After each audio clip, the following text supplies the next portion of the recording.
Salut les amis, j'espère que vous allez tous très bien, bienvenue sur ma chaîne YouTube. Aujourd'hui dans cette vidéo on va parler un petit peu de l'entourage, on va parler un petit peu de l'entourage quand on fait du trading, parce que je sais que c'est assez compliqué pour certains d'entre vous, et ça a été beaucoup pour moi ces dernières années. Justement je vais vous parler un petit peu de mon expérience par rapport à ça, quelques conseils, et qu'est-ce que j'ai pu en retirer personnellement à travers mon expérience par rapport à ça, à travers mon entourage, les leçons que j'ai compris par rapport à ça.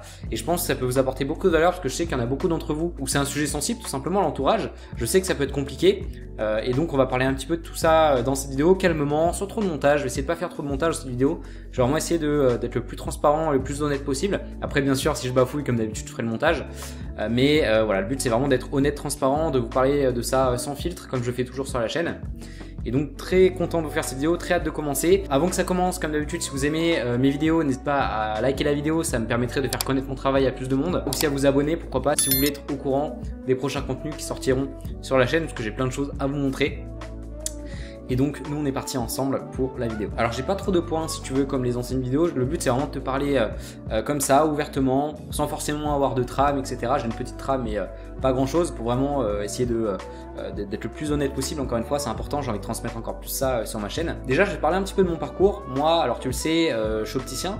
Donc j'ai fait de base un bac STMG au lycée. Après le bac, j'étais un peu comme vous, comme beaucoup d'entre vous, où je me disais qu'est-ce que je vais faire de ma vie. J'avais déjà une petite idée en moi, l'envie d'être entrepreneur, l'envie de pourquoi pas lancer des entreprises, des choses comme ça. J'ai toujours eu envie de ça parce que je pense que ça vient de mes parents, parce que mes parents font des métiers libéraux. Ma maman est avocate, mon père aussi, même s'il est à la retraite aujourd'hui. Donc je pense que c'est venu de ça, cette envie si vous voulez de vouloir créer des choses. Mais voilà, je savais pas trop comment le matérialiser à cet âge-là, j'avais 18 ans. Et donc j'ai réfléchi à ce que je voulais faire après le bac, et donc j'ai fait un BTS optique parce que j'en discutais avec ma mère à l'époque. Et c'est vrai que sur le papier ça m'intéressait beaucoup. Et donc j'ai fait ces études-là, j'ai fait un an de prépa avant d'intégrer l'école. Après j'ai fait l'école, j'ai fait 2 ans de BTS. Et puis à la suite de ce BTS que j'ai obtenu en optique, j'ai fait une année de bachelor en marketing, toujours dans l'optique. J'avais fait une année d'alternance pendant que j'étais en bachelor, donc en magasin, mi-magasin, mi-école. Et donc ça m'avait permis de commencer à travailler, commencer à être dans un magasin d'optique, à vendre des lunettes, etc., à pratiquer le métier et aussi à mettre de l'argent de côté. Et à la suite de cette expérience-là, j'ai décidé de me focus sur mes projets à fond pour développer une chaîne YouTube et développer mes connaissances en trading. Et si vous voulez, le trading, j'ai commencé vraiment il y a assez longtemps. En fait, j'ai commencé, si vous voulez, à peu près en 2018-2019, en parallèle de mes études d'optique. À cette époque-là, voilà, je me documentais juste comme ça un petit peu à côté. J'étais pas vraiment à fond parce que la priorité à cette époque-là, c'était vraiment les études. Je voulais vraiment devenir opticien, je voulais vraiment réussir cette voie-là un petit peu universitaire. Et je me disais pourquoi pas après ça, pourquoi pas me focus un peu plus sur le trading, parce que je voyais que ça me plaisait, je voyais que je voulais faire des choses sérieuses avec ce métier aussi. Et donc je m'étais dit à l'époque, voilà, concentre-toi sur ton BTS et ton diplôme, fais ce qu'il faut pour assurer aussi ta maman et ton papa de l'autre côté. Et puis après, si tu as envie, tu pourras te concentrer sur tes projets et faire en sorte, pourquoi pas, soit d'en vivre, soit que ça marche encore mieux pour pourquoi pas soit devenir indépendant ou soit faire les deux en même temps, etc. Et donc au début je vous disais que j'apprenais le trading à côté de mes études quand j'étais en prépa, voilà, en 2018, et puis je faisais ça à côté de réviser mes cours. Et forcément j'ai commencé un petit peu à en parler à mon frère, à ma mère, à mon père, à aussi des personnes de mon entourage. Et tout de suite j'ai vu un petit peu, en fait on avait l'impression que je me faisais arnaquer, hein, clairement, parce que à l'époque j'avais 18 ans, quand t'as 18 ans et que tu parles de trading à tes parents, forcément il y a une incompréhension, parce que quand t'as des parents qui, par exemple comme le mien, qui ont fait des grandes études universitaires, ma mère elle a fait des études de droit, voilà, pendant des années, donc très sérieuses, très carrées, etc. Quelqu'un qui a toujours voulu que je fasse des études, quelqu'un qui a toujours voulu que je sois carré, etc. Quand tu lui parles de je m'intéresse au trading quand t'as 18 ans, ça lui a fait peur, bien sûr, elle pensait que je me faisais arnaquer. Pareil, des membres de ma famille ont eu assez peur par rapport à ça, est-ce que je peux comprendre, encore une fois. Moi-même si j'ai un enfant de 18 ans qui me dit qu'il fait du trading ou qui investit dans la crypto ou des choses comme ça, je vais avoir peur, tu vois, c'est normal. Et du coup j'ai tout de suite ressenti, si vous voulez, une sorte de jugement par rapport à ça, mais encore une fois, avec le recul, je trouve que c'est totalement normal. Mais à l'époque, c'est vrai que je le vivais assez mal parce que dans ma tête, c'est quand même déjà assez sérieux. C'est-à-dire que en fait, même à 18 ans, j'ai jamais cru à toutes ces promesses d'argent facile, j'ai jamais cru à tous ces trucs d'MLM, etc. Même si, voilà, je voyais des publicités, etc. Mais je voyais l'arnaque à des kilomètres. Et si tu vois, à 18 ans, j'avais déjà la maturité de me dire, je vais apprendre sérieusement le trading parce qu'en fait, ça me plaisait. Vraiment, ça me plaisait, même ça me plaît encore aujourd'hui, mais ça me plaisait vraiment profondément. Et j'avais vraiment envie d'en savoir plus, d'apprendre sur les marchés financiers, et je trouvais ça fascinant. Et d'ailleurs au début que j'ai commencé à apprendre le trading, je pensais que tu vois les graphiques de trading c'était des graphiques de météo, je sais pas pourquoi, des graphiques de météo, etc. Et donc voilà, ça c'était un petit peu pour mon histoire. Et donc du coup voilà, j'ai vu qu'en parlant de mon entourage, ça le faisait pas trop, j'ai préféré garder ça pour moi. Et donc j'ai fait mes études, j'ai continué de faire ça, c'était assez dur quand même, parce que les études d'optique c'est quand même très dur, j'en ai vraiment bavé, mais bon je suis allé jusqu'au bout, j'ai persévéré, j'ai eu mon diplôme, j'ai eu mes diplômes. Et à la suite de ça, je vous ai dit qu'après mon alternance en bachelor en marketing en optique, j'ai fait 1 an et demi d'alternance magasin et du coup magasin école, j'ai décidé de prendre une année de césure pour me concentrer en fait sur mes projets, parce que si vous voulez, l'année que j'ai fait en alternance, j'ai eu une grosse mauvaise expérience. Je pense que je suis tombé dans un mauvais magasin, ou alors j'étais peut-être pas assez mature à ce niveau-là, et en fait c'était pas bien passé. Et en fait du coup, en travaillant dans ce magasin-là, je me suis dit vas-y, je veux devenir entrepreneur, je veux essayer pourquoi pas de vivre du trading, je veux essayer de voilà, faire quelque chose pour réussir en fait à gagner de l'argent en dehors du système traditionnel, donc en étant salarié. Parce que en fait j'ai eu tellement une mauvaise expérience que je me suis dit le salariat c'est pas pour moi et je veux pas faire ça de ma vie, etc. Et je voyais un petit peu aussi sur Instagram les personnes qui disaient voilà, métro boulot dodo, tu peux quitter ton métro boulot dodo en étant entrepreneur, en lançant un business en ligne, en faisant voilà, du trading, etc. Et du coup en fait à cette période là, ça m'avait vraiment intéressé. Et en fait avant, si tu veux, quand j'avais pas vraiment d'expérience professionnelle en tant que salarié, quand j'étais vraiment qu'étudiant, je me suis toujours dit je veux pas devenir entrepreneur parce que j'avais pas envie de prendre ce risque. Mais c'est vraiment quand j'ai commencé à mettre un pied dans le métier que je me suis dit j'aimerais quand même bien être entrepreneur pour être à mon compte, être libre et faire un petit peu ce que je veux de mes journées, entre guillemets, faire ce que je veux, mais organiser mon emploi du temps comme je souhaite et pas dépendre d'un patron. Et c'est vraiment là que j'ai eu cette prise de conscience là. Et donc c'est pour ça que après cette expérience là, j'ai voulu en fait me lancer dans ce projet à 100% pour faire en sorte que ça marche. Et aussi dans cette période là, on a vu l'arrivée de quelque chose d'assez intéressant qui est les PropFirm. Les PropFirm, c'est vraiment apparu, on va dire, sur le marché francophone à partir de 2022, donc c'était à peu près la fin de mon alternance en optique. Et en fait je voyais ça à l'époque comme mon ticket en fait vers la liberté, mon ticket vers la réussite financière. Et donc finalement je me disais la PropFirm, ça va me sortir du salariat, je vais pouvoir gagner de l'argent grâce à ça, mettre de côté et finalement ne jamais revenir dans le salariat et avoir une activité donc trading, aussi monter une chaîne YouTube pour pourquoi pas essayer de vendre mes connaissances plus tard quand j'aurai une bonne expérience en trading, parce que pour moi c'était hors de question, et même toujours, de vendre un produit tant que je suis pas performant sur les marchés, tant que je suis pas réellement rentable. Et du coup je voyais un petit peu ça comme ça. Et en fait à l'époque j'étais un petit peu naïf, notamment sur les PropFirm, c'est-à-dire que je vous ai fait de nombreuses vidéos sur ça. Les PropFirm, bien sûr, on peut en dégager des revenus assez intéressants, mais à l'époque j'étais un peu biaisé dans le sens où je me disais je vais vivre uniquement des PropFirm. En fait je voyais la PropFirm comme mon revenu principal et que je pouvais faire ça sur des années.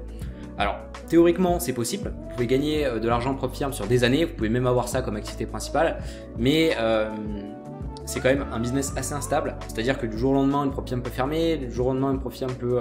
il y a plein de choses qui peuvent arriver, et vraiment dépendre que de ça pour payer à manger, pour payer le loyer, pour vivre tout simplement dans la société. Au fur et à mesure je me suis rendu compte que c'était beaucoup trop risqué, que ça valait pas le coup et qu'il valait mieux en fait avoir d'autres sources de revenus complémentaires. Et en fait à l'époque, encore une fois, je pensais que c'était possible entre guillemets de vivre du trading, mais vivre juste du trading.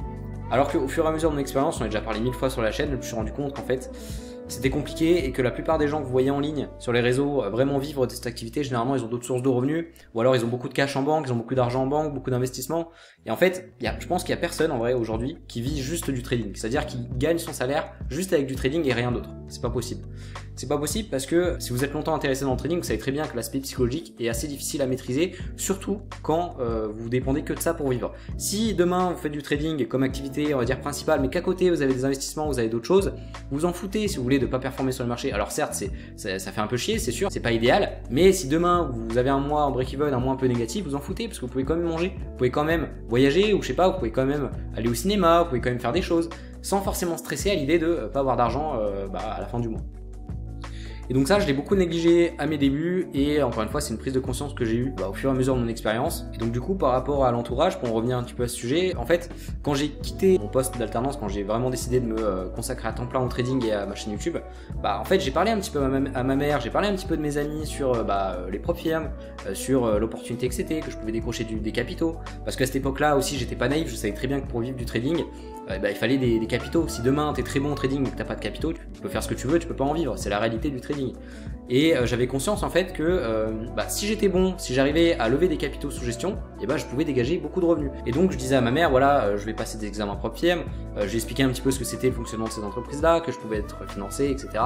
Mais là pareil, tu vois, en expliquant, j'ai ressenti un petit peu de jugement dans le sens où est-ce que c'est vraiment vrai, est-ce que, en fait, si tu veux, tu peux parler de tes idées de business, tu peux parler tu veux faire du trading, tu peux parler un peu de tes projets à tes parents, mais tant que malheureusement tu n'as pas de l'argent en fait pour prouver que ça peut marcher, malheureusement c'est un petit peu des paroles en l'air et généralement c'est pas parce que tes parents ne t'aiment pas, mais généralement ça va rentrer d'une oreille et ça va sortir de l'autre. Et donc ce que je te conseille c'est vraiment de garder tes projets pour toi et de pas trop en parler à ton entourage, de faire vraiment les choses sérieusement, ou alors si tu en parles à ton entourage, de vraiment leur parler sérieusement et d'expliquer clairement le métier et pas voilà d'être biaisé en disant je vais devenir riche en 30 jours ou je vais faire n'importe quoi, ça c'est sûr. Mais moi tu vois personnellement à l'époque, et je pense que c'est beaucoup le cas pour vous aussi parce que voilà vous êtes mon audience donc je pense que vous me ressemblez un petit peu, même à 18 ans je savais très bien que je pouvais pas devenir riche en 30 jours, je savais très bien que ça demandait des efforts, je savais très bien qu'il fallait que je travaille. Et j'ai quand même été jugé par rapport à ça en rentrant dans le même moule en fait des personnes qui vu une pub sur TikTok et directement voilà mettre 500 balles sur un broker et directement gagner 100 000 euros. Moi je faisais pas partie de ce point là, j'ai toujours été réaliste, j'ai toujours été les pieds sur terre et j'ai toujours su, si vous voulez, de par je pense mon éducation, que l'argent facile n'existait pas et que pour réussir il fallait vraiment travailler. Et donc du coup toutes ces années c'était un petit peu un combat dans le sens où en fait j'essayais d'expliquer sans cesse à mes proches, mes parents notamment, ce que je faisais, ce que je voulais faire, mais à chaque fois je voyais que ça, comme je vous dis, ça rentrait d'une oreille, ça sortait de l'autre. Et donc finalement c'est créé une petite distance au fur et à mesure du temps. Avec le recul c'était pas du tout la bonne chose à faire, c'est à dire qu'à l'époque j'étais, encore une fois je vous le redis, j'étais un peu naïf dans le sens où je pensais réussir voilà juste avec les profils ou autre chose. Et en fait, je me suis rendu compte que j'ai précipité trop les choses. Ma mère me l'avait souvent dit quand j'étais, voilà, il y a quelques mois, quelques années, que je voulais trop précipiter les choses. C'est-à-dire que je voulais réussir rapidement. C'est-à-dire qu'aujourd'hui, les personnes qui réussissent, c'est pas des personnes généralement qui ont 20 ans, etc. C'est des gens qui ont plusieurs expériences dans la vie, qui ont travaillé, pourquoi pas en tant que salarié pendant des années, et qui, du coup, ont réfléchi à des projets matures, etc. Et qui, en fait, ont fait les choses étape par étape. Et moi, si vous voulez, à l'époque, je pense que j'étais trop dans la précipitation, trop dans, je veux réussir un petit peu par moi-même, je veux quitter directement le monde salarial pour voilà faire ce que je veux faire et pas écouter les autres. J'ai longtemps été dans ma bulle, j'ai longtemps pas trop porté attention à ce que ma mère me disait, à ce que mes proches me disaient, et je pense qu'avec le recul c'était une erreur, et je pense que j'étais dans l'erreur, j'étais un petit peu trop naïf. Je pense que j'aurais dû en fait continuer ce que je faisais à l'époque, donc c'est-à-dire pas tout quitter comme ça, mais en fait garder un travail et pourquoi pas essayer de trouver un travail dans l'optique à temps partiel, parce que finalement l'optique j'aime beaucoup et je pense que voilà c'est dû à la mauvaise expérience que j'ai, que je me suis dit à l'époque je veux plus jamais faire ça de ma vie, ça m'intéresse pas, etc. Et tout simplement j'aurais dû me remettre en question à ce niveau-là, faire un travail complémentaire pourquoi pas à temps partiel et faire ce que je fais à côté pour en fait garder une stabilité de mes revenus et travailler en fait mes projets, parce qu'en fait on peut très bien faire les deux en même temps. Et moi aussi à l'époque je me disais voilà je peux pas faire les deux en même temps, si je veux faire du trading je suis obligé de me focus sur le trading parce qu'à l'époque j'étais plus orienté vers du scalping, etc. Et en fait c'est une grosse erreur, j'aurais vraiment dû en fait dès le départ m'intéresser au swing trading, sachant que le swing trading moi voilà ça fait quelques mois que je suis dans le trading, ça se passe trop bien dans mon trading, j'adore ce que je fais. Et vraiment j'aurais dû faire ça, j'aurais pu mettre plus de côté, j'aurais eu une meilleure stabilité, j'aurais rassuré mes parents. Et en fait toutes les disputes que j'ai eues dans le passé, je les aurais pas eu avec cette prise de conscience. Et c'est pour ça aujourd'hui que j'ai envie de vous faire cette vidéo où en fait voilà ma mère avait clairement raison. C'est-à-dire que faut pas se précipiter dans la vie. Avoir un travail salarié c'est pas néfaste, ça va pas vous empêcher de réaliser ce que vous avez envie de faire à l'avenir. Au contraire, ça va vous apporter une plus grande stabilité financière, ça va vous apporter aussi, très important, de l'expérience professionnelle, que ce soit dans n'importe quel domaine. Quand on est salarié, quand on fait un métier, on gagne en maturité, on gagne en expérience, plein de choses de la vie, et du coup on a une réflexion un peu plus mature et plus objectif sur les choses. Et quand justement on n'a pas trop cette expérience de la vie, on n'a jamais trop travaillé en tant que salarié, etc., on peut en fait tout de suite tomber dans des choses, voilà je veux être entrepreneur, machin, je veux gagner de l'argent en 30 jours. En fait on ne sait pas ce que c'est la réalité de la vie. Et la réalité de la vie, je vous le dis souvent, c'est difficile, la vie elle est difficile. Vous pouvez pas tout avoir comme ça du jour au lendemain, ça demande des efforts, ça demande des sacrifices, et je serai toujours honnête, transparent avec ça. Moi-même dans ma vie j'en ai énormément galéré, j'en ai énormément bavé sur plein de choses, que ce soit mes études, que ce soit quand je travaillais en optique, parce que j'ai une mauvaise expérience, que ce soit aussi dans mon trading, j'ai fait beaucoup d'erreurs. Alors j'ai jamais cramé de compte, j'ai toujours tradé presque en démonstration, après j'ai tradé sur un petit compte réel, mais j'ai fait des erreurs par rapport à ça, c'était assez difficile. Mais voilà, c'est ça la vie, pour réussir il faut traverser ça, il faut se relever, il faut persévérer, et c'est normal de vivre des expériences qui peuvent être négatives. Et justement il faut s'en nourrir et gagner en expérience par rapport à ça pour s'en servir par la suite, pour devenir meilleur. Et pas directement vouloir tout quitter pour vivre de quelque chose, c'est trop immature à mon sens, et il y a de grandes chances que ça fonctionne pas. Donc voilà, c'est la fin de la vidéo, j'espère qu'elle t'a plu. Alors je suis un petit peu allé dans tous les sens, mais ça me fait plaisir aussi des fois de faire des vidéos comme ça où j'ai pas trop de trame à suivre, parce que je peux te parler un petit peu de tout et rien, etc. Et ça t'a peut-être appris des choses sur moi, sur mon parcours, donc c'est intéressant. Je te referai des vidéos à l'avenir sur ça, donc t'inquiète pas si je t'ai pas tout dit dans ces vidéos, mais je te ferai d'autres vidéos comme ça parce que ça me plaît beaucoup de te parler un petit peu de mon parcours, de voilà, mon entourage, etc. Et donc si tu as aimé ce contenu et si tu souhaites en voir d'autres à l'avenir, n'hésite pas à mettre un j'aime, ça me le ferait savoir, aussi à t'abonner pour être au courant du coup des prochains contenus qui sortiront sur la chaîne. Comme d'habitude, si tu souhaites aller plus loin avec moi aussi, tu as un lien en description où tu peux télécharger mon écosystème Notion que j'ai remis à jour il n'y a pas très longtemps, qui est vraiment très propre je trouve, avec une vidéo explicative pour t'expliquer comment l'utiliser. En plus de ça, tu as 10 guides PDF pour passer du débutant à initié, et tu as accès aussi à mon livre que j'ai écrit en 2019 quand j'avais 19 ans sur le récit d'un étudiant qui se réussir à tout prix pour en apprendre encore une fois plus sur moi-même. Donc n'hésite pas, c'est le premier lien en description, tu as juste à cliquer dessus, à remplir ton email et je t'envoie ça directement dans ta boîte mail. En attendant, je te souhaite un très bon week-end, profite bien de toi, de tes proches, profite aussi de tes vacances, tu as la chance d'en avoir. Puis on se retrouve la semaine prochaine dans une nouvelle vidéo. À bientôt, prends soin de toi.